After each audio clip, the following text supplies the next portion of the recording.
around the world. There could be a chaotic scene when Taiwan's next president takes office, as local travel agencies are threatening to protest on May 20th. Tour operators are demanding the government explain its decision to maintain a pandemic-era ban on group tours to China, a major part of their business. The government initially planned to lift the 3-year ban on these tours, saying China's recent aggression towards Taiwan warrants the continued ban. China remains a major destination for Taiwanese tourists, and independent travel is still permitted. Taiwan's military is stepping up to get people home to the outlying Jingmen Islands for the holidays. A C-130 transport plane helped over 70 people across the Taiwan Strait after seats on commercial flights were fully booked over the Lunar New Year. This military aircraft is usually used to move soldiers and equipment, but can accommodate more than 100 passengers. Today is Lunar New Year Eve, and families across Taiwan are gathering for their year-end feast. But the dinner table conversations can lead to awkward questions for some LGBTQ+ people. Reese Ayers has more. The Lunar New Year holiday is a time for families to come together. But for some, heading home can be stressful. The last time I saw them, the extended family, it was maybe 2 or 3 years ago. At the time, I always have to somehow manage something very gender neutral. Greta is a trans woman. Her parents know about her identity, but she hasn't directly told her extended family. And like many other young people in Taiwan, she often faces awkward questions at the New Year dinner table. About your job, your salary, also whether you're single and who you're dating, why don't you have a girlfriend, why don't you have a boyfriend, and why is that you don't have children? For LGBTQ+ people, these kinds of questions can be even more uncomfortable, as they often assume a person's preferences or identity. A topic Greta still butts heads with her father on. He has this idea of a good daughter, which is like good at cooking, doing house chores. So he's like, well, you can't pick and choose and be like more like a boy socially at home, and then you said that you want to be a daughter. But this year, Greta says she's no longer willing to put on a facade. Basically, I let them know nowadays if there is a gathering where my relatives ask me those questions, I'm just going to tell them the truth. Taiwan is considered a liberal country for LGBTQ+ people, particularly since legalizing same-sex marriage in 2019. But conservative values still pose difficulties for queer people at home and across society. Based on our research, we do find out that transgender people still live in a more difficult situation in Taiwan. So they face difficulties facing binary institutions, regulations in daily life, in the healthcare settings, and also in the workplace. As thousands of other young queer people around Taiwan get ready for the holidays, like Greta, they're bracing themselves for awkward conversations and preparing to defend their identities. Justin Wu, Hsinchu, and Reese Ayers for TaiwanPlus. A big shiny dragon has been spotted winding through a temple in northern Taiwan. But look a little closer and you'll see those aren't scales at all. Artist Ye Junnan and his team spent 2 months making the bronze beast, using more than 680,000 coins, worth just over $21,000. Aside from welcoming the Year of the Dragon, Hsinchu's Taizu Xuanqing Temple is also celebrating its 25th anniversary. They're inviting people to come check it out and pray for an auspicious new year. A volcano in southwest Iceland has erupted, spewing lava across major roadways. Rick Lauert reports on the effect it's having on the local communities. In a display of the awesome power of nature, lava from a volcano in southwest Iceland hisses over a main road after erupting on Thursday. It's caused schools and businesses to close and cut off hot water for more than 20,000 people living in communities on the peninsula, separating the country's main airport from the capital, Reykjavik. Well, the eruption, the third time since this year, starting of this year, so yeah, it's heavy for us because now we don't have any hot water because the lava field is over the pipes, so it's very difficult. The scorching hot lava did not hit the town itself, but a local official says it came within 1 kilometre of the region's main geothermal power plant. Við vitum ekki hvaða afleiðingar það kann að hafa en það auðvitað háalvarlegt mál en leiddi högnum við því að innviðir og mannvirki í Grindavík skulu ekki vera í hættu eins og sækistanda. Iceland has more than 30 active volcanoes. Its snowy landscape and volcanic activity make it a top tourist destination. But eruptions also threaten the lives of the nearly 400,000 people who live there. The government has been building dikes to divert lava away from homes and infrastructure. Around the Svartsengi power plant, dikes were already in place. So it's these protective dikes, about 6 to 8 meters high, which is supposed to protect the power plant from lava flows. For some of those living in this particularly active part of the island, the latest narrow escape brings a sigh of relief. Já, sko, þetta svo erfitt að útskýra. Þetta svo mikill léttir þegar þetta kemur upp. Þetta svo langur fyrirvari og það má ekki gleyma því að við erum búin að vera í 4 ár í þessari atburðarás. Við erum búin að búa við þessa skjálfta og hérna.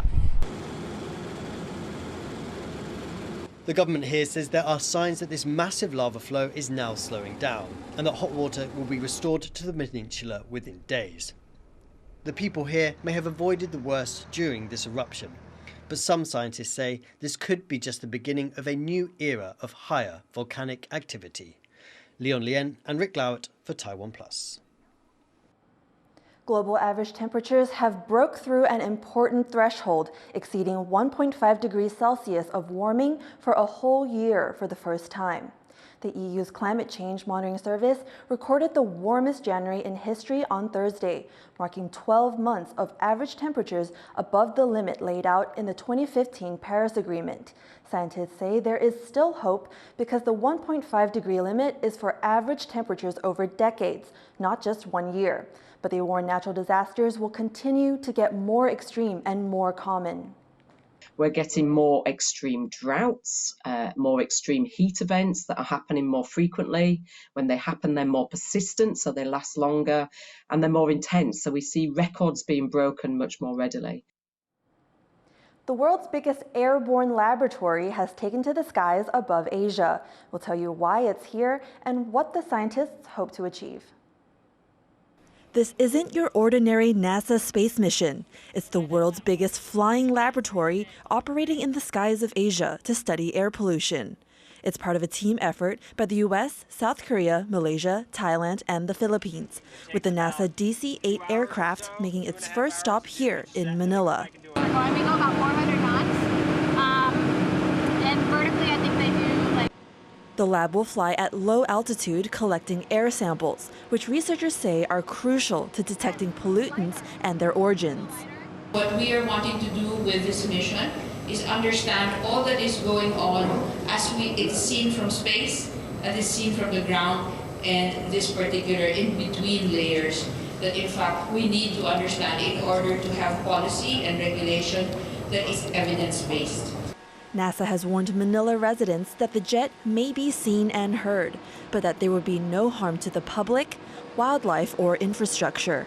Researchers are confident this is just the start of the global effort, hoping to bring in an even larger aircraft to fly over more countries, possibly also Taiwan, collecting more evidence to convince policymakers to clean up our air. A Taiwanese comic artist has won a gold medal in the Japan International Manga Awards. Jaime Ocon looks at how he dove deep into Taiwan's past to create modern works of art. Taiwanese comic artist Jian Jiacheng is drawing eyes to the country's manga scene. He recently beat out nearly 600 entries from over 82 countries to win the gold medal at the Japan International Manga Awards. His winning work, Wind Chaser Under the Blue Sky, was entirely his own creation. 就是你可以自己当导演，自己当美术，然后自己当摄影师，然后所有一切由你自己来决定去完成的一个你自己的个人电影的感觉。The cartoon takes place after World War II and is about two teenagers, one Japanese and one Taiwanese, that race against trains. Jian says he spent countless hours in Taiwan's archives using history to inspire his creation. Members of the National Development Council, which oversees the archives department, emphasize the role old documents can play in sparking new ideas. 认识档案里面蕴含的价值，知道怎么运用这些证据来做自己了解一个事物的基础，同时可以更引发他进一步的想法，怎么样能够把现在跟未来做得更好。Jian believes studying history should be standard practice for illustrators looking to create stories. 你要先能够去看那些史料，然后有办法吸收跟转译成画面，然后最后转化成就是故事给读者。我觉得那个应该是就是画史料漫画。It took over a year for Jin to create Wind Chaser Under the Blue Sky, and while winning the gold medal is a huge success, he hopes he can continue to push his art form into the future while keeping an eye on Taiwan's past. Devin Tai in Hamilton for TaiwanPlus. Taipei's mountainous Beitou district is home to a number of small urban farmers. Bryn Thomas looks at how they're making their businesses viable. Mr. Ho is an urban farmer in Taipei's Beitou district. He grows coffee beans without using pesticides or chemical fertilizers, producing a potent, high-quality brew, and buffs his earnings producing free-range eggs. He is one of several small farms popping up in the district, benefiting from the area's rich volcanic soil. Despite being inside the boundaries of Taiwan's capital city, Mr. Ho's farm is frequented by wildlife, including the increasingly urbanized masked palm civet. 拍到的不止麝香猫，其实拍到了很多的生物。对，那我就会觉得，我这个地方，你好像他们还蛮喜欢的，不会因为我来了，然后他们就走了。我们可以在这个地方跟其他的生物一起共存，对，而不是去破坏它们，只为了要保护自己的农作物。The organic label gives farms like Ho's a much-needed marketing boost. It's one of several strategies adopted by Beitou's urban farmers. Operating in Taipei comes with higher costs than other areas of Taiwan. Farms here pay more for labor and land while competing with much bigger producers in the country's agricultural heartland down south. That's why these farmers focus on high-quality cash crops while working closely with Taipei businesses that want to promote their own products as locally sourced. 然后找有什么特殊的在地的食材，我能够应用在我的产品里面，会对我们我自己生长的地方会越来越了解。我觉得这个对于我来讲，除了开店之外，也是我的人生很大的一个丰富。And while the ability to cut out the middleman improves profitability, collaboration over competition has proved essential in sowing the seeds of success. Beitou's farmers are working together to produce unique products and scale up their production. 从单打独斗到一起合作，北投的这个产业呢，大概加入我们的这个部分，大概有30家左右，他们的营业额成长15%。那我相信这个会持续的这个增加。Dense urban Taipei is not typically thought of as having innovative agriculture, but as tastes move towards eating locally, urban farming in the city's green spaces is sure to grow. Lian and Bryn Thomas for TaiwanPlus. Thank you for watching What's Up Taiwan. You can visit the TaiwanPlus website or follow our social media for more of our stories. Finally today, take a tour with us through central Taiwan's Zhanghua County to a temple decked out in 3,000 painted lanterns to celebrate the Lunar New Year. I'm Joyce Zen. Take care and happy Lunar New Year's Eve.